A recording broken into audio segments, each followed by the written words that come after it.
बलिया से निकला समान शिक्षा तिरंगा साइकिल यात्रा मंगलवार को काशी पहुंचा।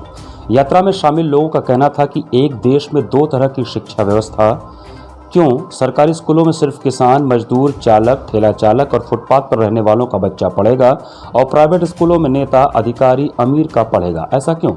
इस संदर्भ में हम लोगों का प्रधानमंत्री से निवेदन है कि संसद में एक बिल लाकर शिक्षा एक समान की व्यवस्था करें। जैसे प्रधानमंत्री का बेटा और प्रधानमंत्री घर में झाड़ू पोछा करने वाले का बेटा जब एक साथ एक ही स्कूल में पढ़ेगा तभी देश का सही अर्थ में विकास होगा। आज हमारे प्रदेश व देश की सरकारी शिक्षण संस्थाओं में पढ़ने पढ़ाने की व्यवस्था गिर चुकी है। इसके पीछे दोष हमारे चुने गए प्रतिनिधियों का है।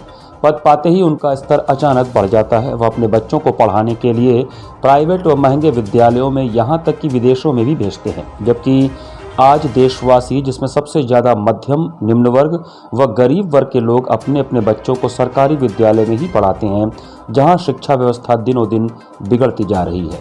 और जयप्रकाश नारायण के धरती उनके आंगन से निकले हम लोग और प्रधानमंत्री कार्यालय तक जाएंगे। हम लोगों को मांग है, इस देश में शिक्षा एक समान होना चाहिए। जिस तरह सांसद, विधायक, अधिकारी अपने बच्चों को पढ़ाते हैं, उसी तरह की शिक्षा वोट देने वाले के बच्चों को मिलना चाहिए। इस देश में झंडा एक है, टैक्स एक है, तो अलग अलग शिक्षा क्यों? इस देश में सरकारी सुविधा लेने वाला आदमी अपने बच्चों को सरकारी स्कूल में क्यों नहीं पढ़ाता है? खासकर इस देश के सांसद को सरकारी सारा सुविधा चाहिए। यहाँ बनारस के जिला अधिकारी, यहाँ कलेक्टर बैठा होगा, इसको सारा सरकारी सुविधा चाहिए, लेकिन बच्चा सरकारी स्कूल में क्यों नहीं पढ़ेगा? वो इंटर के बाद अगर प्रोफेशनल पढ़ाई पढ़नी है तो सबको सरकारी चाहिए, इंटर के पहले सबको कॉन्वेंट चाहिए। क्यों?